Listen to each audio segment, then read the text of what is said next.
Again, are there any questions from folks that are online currently? Yes, I have a question. Go ahead. Okay, that's why. If you can use your chat box, that works best. But I know some. Okay, that's fine. So if you don't, I know some people are not connected through the web. So please go ahead with your question. Is the money going to change? The money will not change. So the funding amount will remain the same. Why is it so low for 2 years and not from last year? So a couple things are happening. One is that we did get more funding this time around for the 2-year period, but we are refunding the 4 current grantees that were awarded in the last biennium, and they're actually being funded at a 2% reduction in their full amount, and so with that 2%, we were able to add that to what was already set aside funds for this particular RFP. And the remainder of the funds will be used. We will have a grant evaluator that will be a part of this process. And so that will, we have to have funds set aside for that, as well as just operations in terms of our advisory group and other technical assistance. So that's kind of what the high level, what the funding structure looks like. Thank you. There was a question that came. If you do have the chat feature, I can answer questions. And if you're just joining, I'll just repeat again very quickly. One, if you could mute your phone lines, that would be great so we don't have feedback. The second is we have had a procurement process that is causing us to have to reissue the RFP and to extend the deadline. And so some timelines will change as they currently stand in the RFP. And so because of that, we didn't want to cancel the webinar, but use this as an opportunity to let folks know where we are in the process. And so I'm using this time now to answer questions. The narrative and the intention and the funding amount of the RFP will remain the same. There are just some other logistical pieces that have to go through our procurement that is new. It's not something that we've had to do before, and so it's causing us to slow down a little bit. So I have a question. Can money be used to create endowment to continue to support services after the project period ends?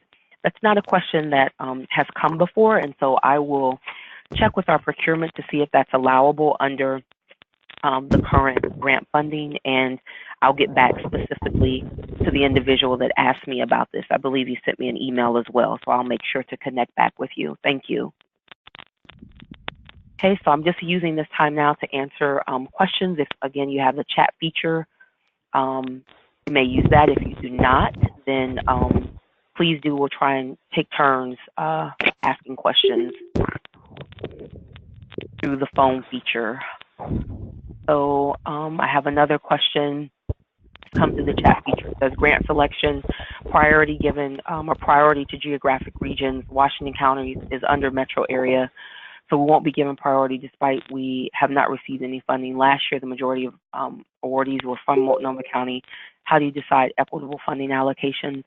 So one of the pieces that we realized in the last funding cycle was that funds were awarded in primarily the metro area, what we're calling Portland metro area, and that we did really want to make sure that folks understood that this was a statewide effort.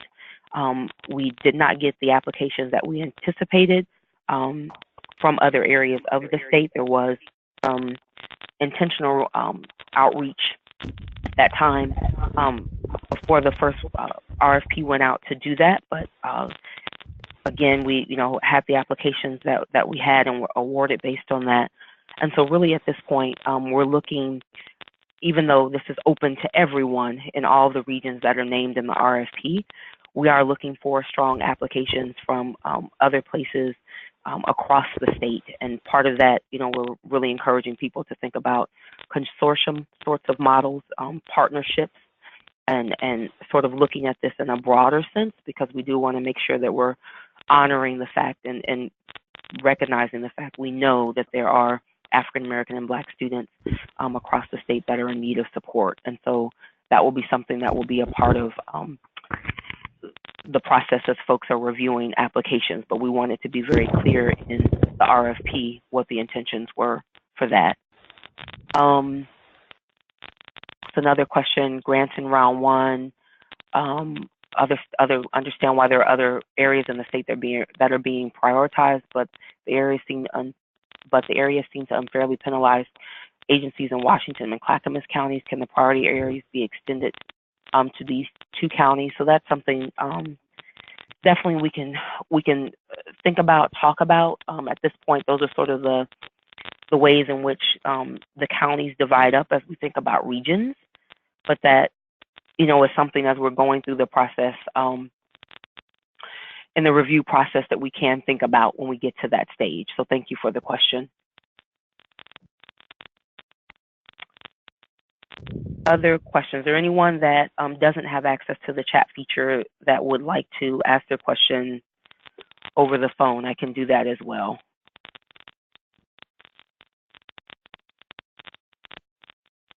Hello? Yes. I noticed go ahead. I noticed that the none of the items were weighted in terms of how much you could get for each and to come to 100% of your application. Is this just done with the scoring where the... So the questions, are you talking about the questions within the application itself? Right. It's about the application. Nothing's weighted, saying you get more for this than that.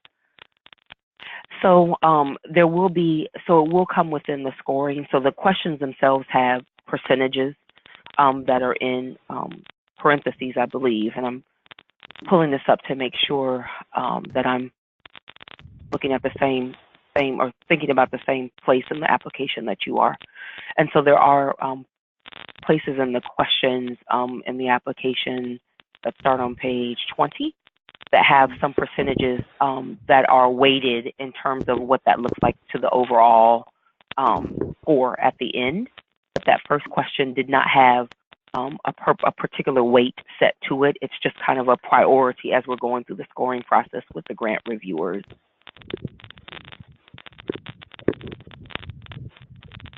Okay, there's another question here. How does the location of the refunded grants influence the new geographic distribution of grants?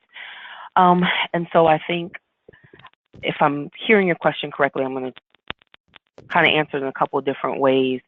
And so legislatively, there was a strong push to make sure that folks that were funded this time around were, or the first time around, were funded again to be able to give a little bit more time to see where those projects would go, given that there was such a short period of time the first go around. And for those of you that don't know, the first round of funding was a little under a year. So we actually did not release funds for House Bill 2016 until April of last year, and folks had until we actually got grants out into the communities, I believe, in July. And so the grant period first cycle just ended June 30th of this year, so a little shy of an actual year of implementation for folks. And so there was a lot of conversation about what that could mean in terms of sustainability and expansion. And so that's one piece of why current grantees are being funded again. Because of the 2% reduction, that actually gave us the opportunity to add additional funding to the current RFP that has been released for this round. And so hopefully I'm answering your question in the way in which you intended it there. Another question came, do projects need to address the entire region, or can they address a portion of the region? They can address a portion of the region. We're just, again, thinking regionally in terms of where we're trying to make this a statewide effort. And so a portion of the region could make sense in the context in which you're operating. Thank you. So again, question, it says, City of Portland and Multnomah County both have guidelines defining what culturally specific means, which is very useful in determining program eligibility. Does ODE have a similar stated definition? And if so, where can we find it? If not, can we get a working definition? So we don't have currently a definition, but we can certainly make sure that a definition is made clear. And since we are going to reissue the RFP based on the procurement pieces that I've spoken about, I can make sure that that's included in the revised version. So thank you for the comment. Okay, just going down through chat box. Other questions from folks that don't have access to the chat box that would like to ask their question aloud, I can do that as well.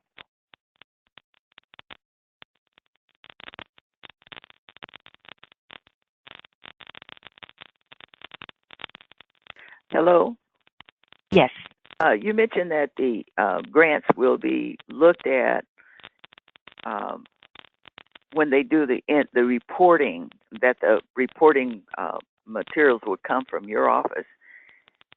There aren't any included in this RFP, and you've had 1 year of funding that has been reported or should have been reported. So is that material going to be included in the next RFP? So we had typically not included the actual reporting templates that we use for grantees as a part of the RFP process. But once grants are actually funded, then grantees, would see what the reporting, what that looks like with the templates that we use. The other pieces, so we do have those for current grantees. The other component to this is that we did have an external evaluator that worked with each of the grantees, and we will have an external evaluator this round as well. And so there will be some, that's spelled out more, it's spelled out in the RFP, but is more explicit once grants are funded. We have grant agreements that are set up between the agency and the grantee, and so that language is very explicit in kind of the requirements. So it won't actually necessarily be a template, but there is the expectation that grant reports that are, come from ODE are completed by grantees, as well as the requirements that are created in conjunction with ODE from the evaluator. So those components, again, aren't in the RFP. That's not at this stage in the process, but it is once grants have been funded. It says, I'm not sure what M&E means. I'll have to kind of get a sense of what that acronym, think about that in a moment, but does that include ODE staff conducting site visits to programs? So monitoring and evaluation, thank you. So yes, so there will be site visits that happen from ODE, and the evaluation component of this is sort of done in connection with that. And so this first round, we were able to make grant visits in conjunction a lot of times with our evaluators, so that we, weren't burdening folks with a multitude of visits and sort of scheduling concerns. And so we were able to do that in conjunction with the evaluator. The other piece that was really nice is that monthly we were meeting with grantees as well as the evaluator, outside of like a monitoring sort of situation, just to address concerns, questions that were coming up during the grant process. And so that's something we will continue to do this round again, is to have sort of those monthly check-ins. And that is just with project directors. And so it's not everyone that's included as a part of the grant project, but rather just project directors having a space once a month to be able to connect with ODE, with the grant evaluator. If once a month feels like it's too much, we can certainly revisit that. But that's what worked given the short time period that we had for this first round, since it was just a year of implementation. So we anticipate having those same sorts of check-ins, whether it's once a month or we look at a different structure, we'll decide. Okay. Other questions? Again, if you don't have the chat feature, we can take those through the phone. That's fine as well.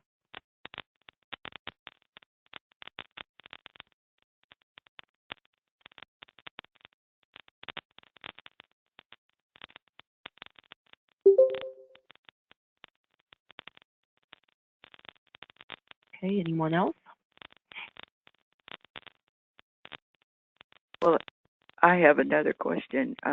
Sure. In listening to your June meeting from last year's grantees, one of the recipients did not have a memorandum of understanding, and this was at the end of his grant year, and you're refunding this person or this group of people. And are you requesting that this time, or is it just going to be okay not to complete the RFP?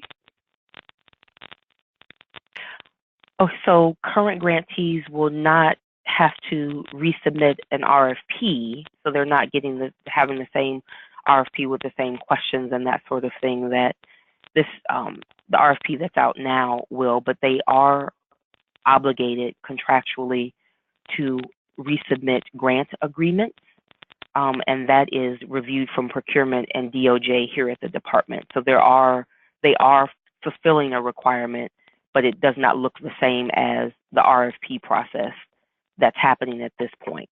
So they've gone through the RFP process, as it were, the last round.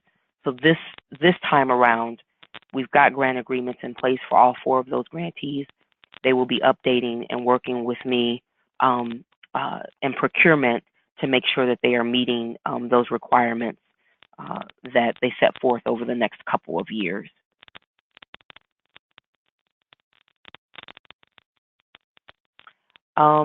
There's a question around parent voice reflected in the application. And so, and I'm thinking maybe within sort of the stakeholder piece, maybe some more clarification about where would be helpful for that question. There's a question here about where can we find the program evaluation from round 1 of funding. So we do have the evaluation report, and that's something that if folks individually email me, I'd be happy to send that out. We can also make sure that it's posted too. So all grantees have seen it. We have it. It is available for public consumption. We just have not posted it to our equity team website, so we can do that. And then if folks will individually email me, I can make sure that you have a copy of that.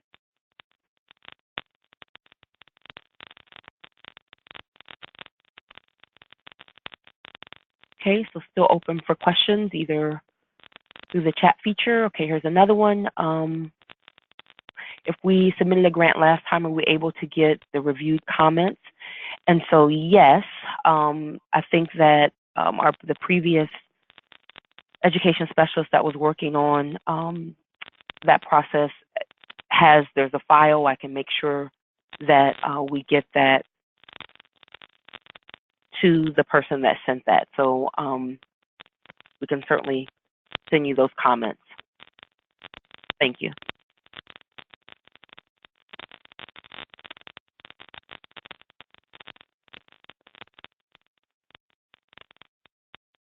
Okay, again, don't have, unfortunately,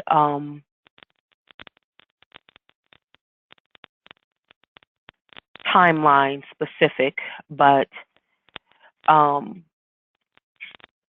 have a conversation with procurement today, and hopefully we'll have some sense of when we can resubmit and get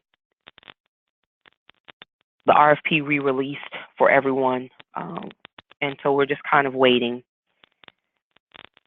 This was something, unfortunately, and again, I apologize, something that was out of our control and was brought to our attention on Friday of last week. It was very last minute, and obviously after we gone through what we thought were the proper channels to get the RFP released. But it does provide more opportunity for folks to have some more time to apply and to ask questions as we're going through the process.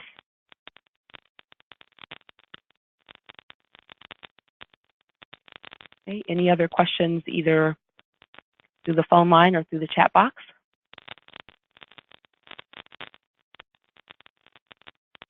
No, we're scheduled to 11, and I will stay on as long as folks have questions. Well, I have a question. The end product of these grants, is it supposed to be published where it can be used, the information can be used throughout the state after the ending of the grants? Yes, that's our hope. And this time said, we have the grant evaluation report, which contains a wealth of information, and so we'll make sure that that is posted to the website so that folks have a sense of what was happening in this first round. But ultimately, the goal is to really create a repository, if you will, of best practice, promising practice that speaks specifically to the sorts of strategies, the sorts of programs, the sorts of supports that work really for African American and Black students across the state. And so that is our hope. We are certainly also thinking about what the best channels for communicating that information look like. I know we've had a revamping of our website, and that's sort of where things land right now. And we also have some listservs and some ways in which we reach out to people via email, but we're working internally to really think about other ways in which we can make sure that people have a shared space where they're getting information. So that's something, technology is moving a little bit slower here than maybe it does in other places, and making that something that is more consumable for the public. So, but our intention is to have something that becomes useful for folks across the state.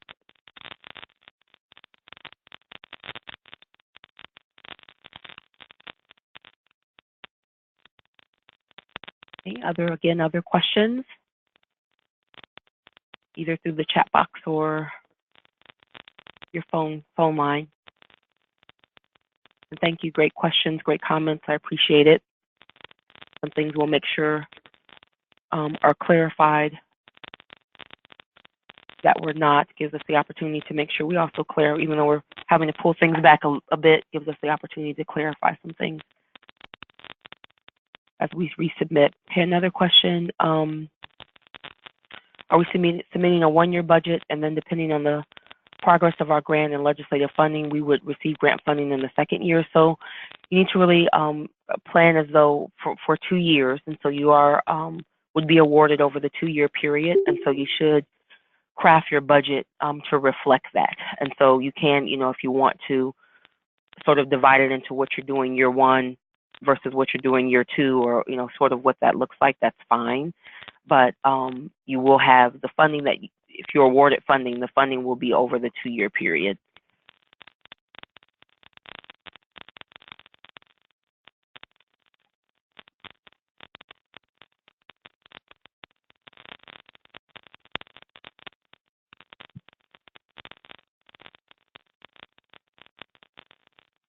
Okay, other questions, concerns?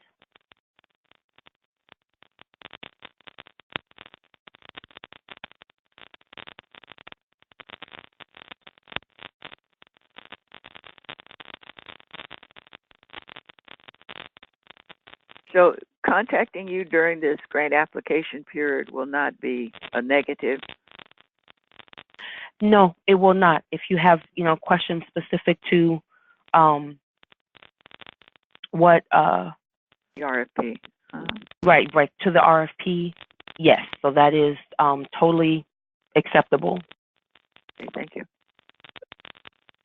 There was another question that came through the chat box. The African American Black Student Success Plan Advisory Group doesn't include members from all geographic areas. How or when do you recruit members from other geographic areas? So we've used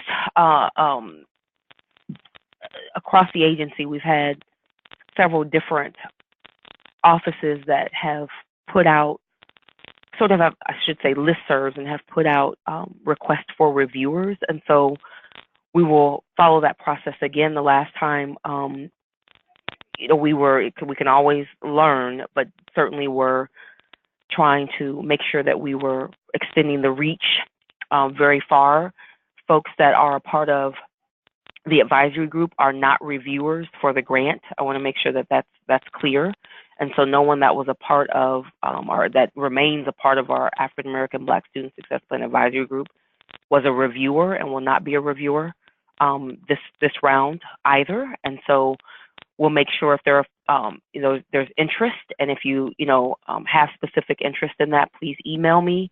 We're always looking for names to add to a growing list of names that we have for grant reviewers, but we do want to make sure that we are extending that. So if you're interested, and you're not applying for the grant or not connected to the advisory group, please let me know, and we can make sure that you're added to that. Another question, how many grants will be awarded per region? Is it possible to approximate? So that's a little difficult. We do, and one clarification we'll make, we know we will be awarding grants regionally because we have 4 funding tiers. If we looked at that at the max, it would be 4 grants. And so it's difficult to approximate what that will look like at this point, but we know we will be awarding grants regionally. All right, here's another question through the chat box. Let me pull it down here. For Carolee, the total grant amount for all regions is $600,000. This amount is to be split over a 2-year period, effectively $300,000 total per year for all the regions. That's correct. So it's $600,000. If you noticed in the RFP, it's sort of a tiered funding model, and that's based on what sort of number of success indicators you're addressing and thinking about that tier, as you're applying. And so, total would be $300,000. Obviously, it's not going to be split equally because we will have folks that are applying for different tiers. So that's something to consider as well. Okay.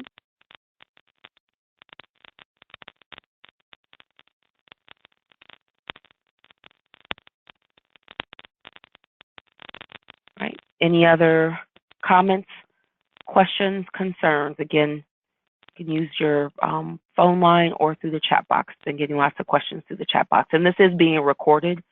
So if there are folks that you're connected with that weren't able to be on today, the recording will be posted on the ODE webpage under our Equity Team Office site.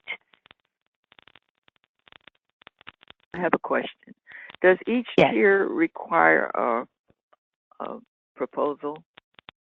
If you can cover 2 tiers, does it require 2 separate proposals? No, one proposal.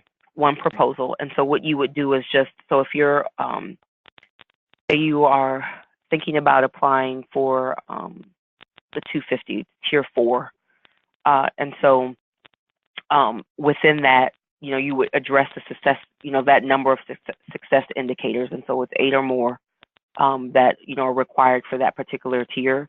So one application would cover that. Now, if you're, different entities that are applying would need to have their own, their own application. But if it's, an entity that's comprised of, several partners and they're applying within one tier, one application is all that's required.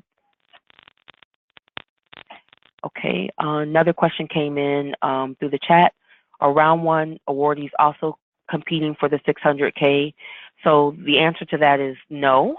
They are being funded at the, their current service levels over a 2-year period, and they would not be competing for this $600K.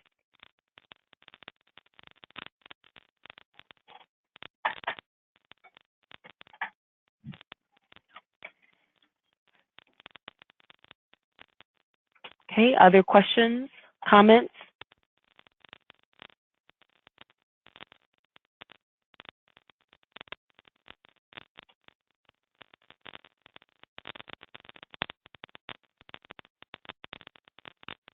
Okay, here's another question through the chat box.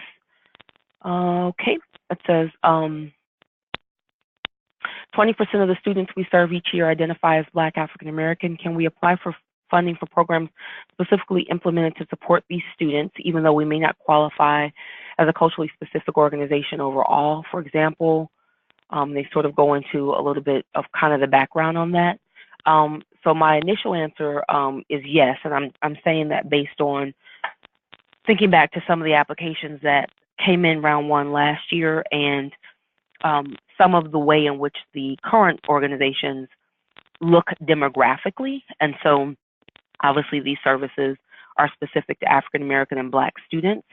I think where the question would be is just for us making sure that we clarify what we mean by culturally specific and what that looks like.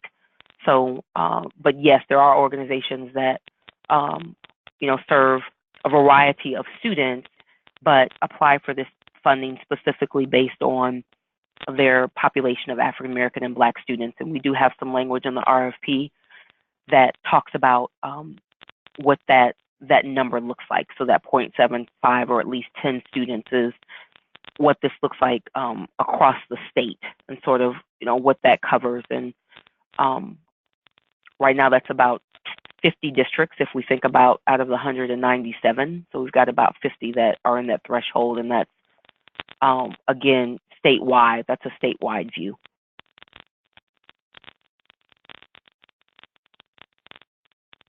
But we know there are organizations that are applying that are not districts. So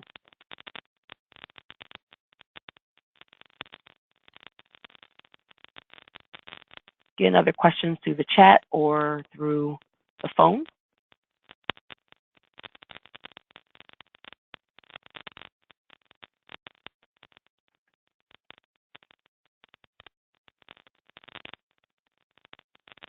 Okay, another chat question here.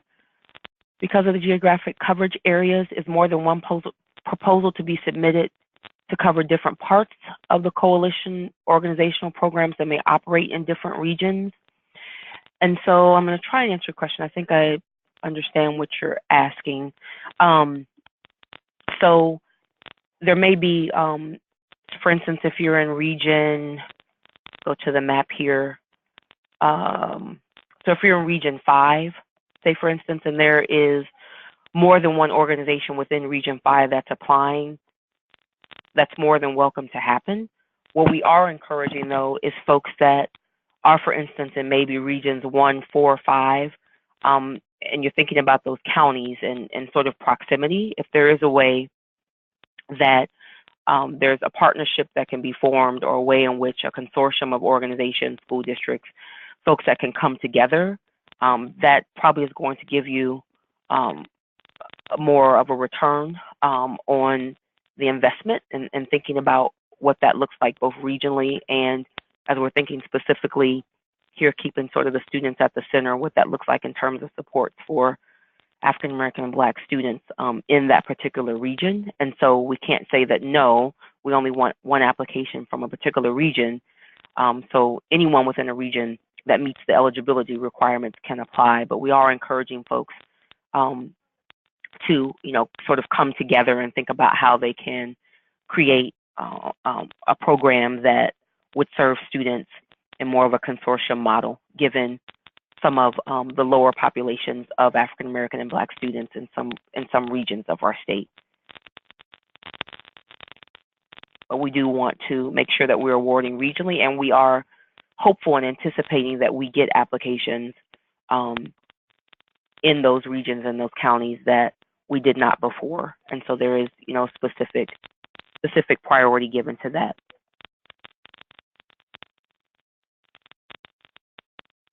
And I know there's a question around the issue of Washington and Clackamas County and sort of thinking through that. And so the individual that asked that question, if you want to contact me directly, we can talk more about what that means.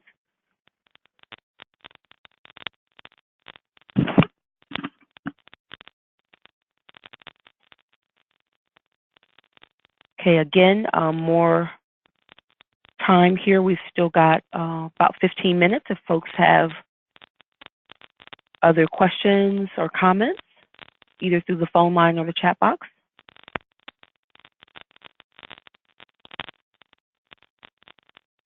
And we're hoping to clarify some things. Thank you for the good comments and dialogue. We can make sure, sort of look at this as an opportunity to clarify some things. Again, this is a procurement process that is requiring us to reissue the RFP, and there will be new dates and timelines, obviously, as a result of that. So,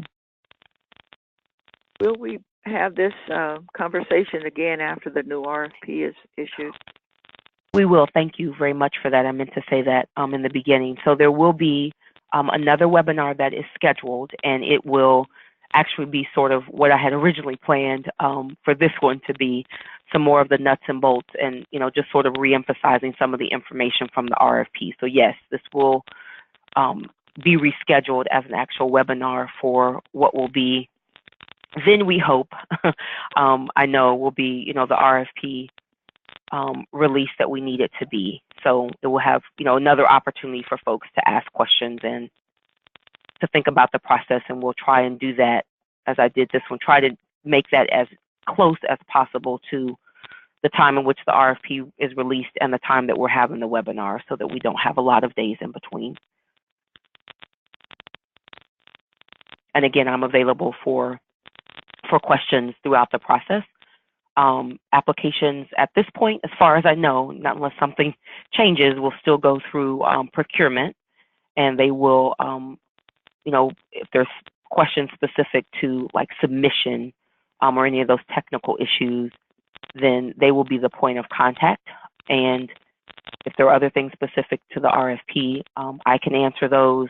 Procurement also could answer those if there were, for some reason, you were unable to get a hold of me. But some of the nuts and bolts, some of the more intricate details, you can certainly, if you have questions about those particulars, you can direct those to me.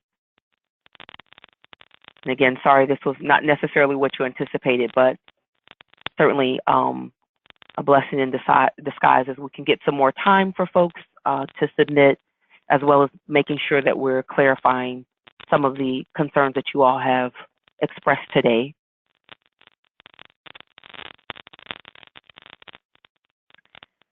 Okay, well, since I don't see anything else coming through the chat box, and I want to honor your time, give you back 10 minutes of your day, I will go ahead and end this webinar for now. And again, with anticipation, we will have another reschedule once the RFP is reissued.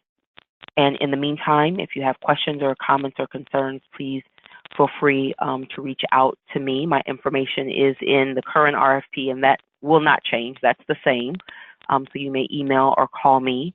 And we look forward to continued conversations and collaboration as we go through this process. And thank you all for your time and for your commitment to this work. It's very important work, I know, to everyone that is either here on the phone or out in the field and is connecting with students and families just as much as it is vitally important to the work that we do as the Office of Equity, Diversity, and Inclusion. And for me personally, very much so. An important part of the work that I get up every day and come to the department to do. And so we want to make sure that we do it right, and we want to make sure that we do it in honoring the work and the time and effort that everyone puts into this. So thank you very much for your time today, and stay tuned. There is more to come. So thank you.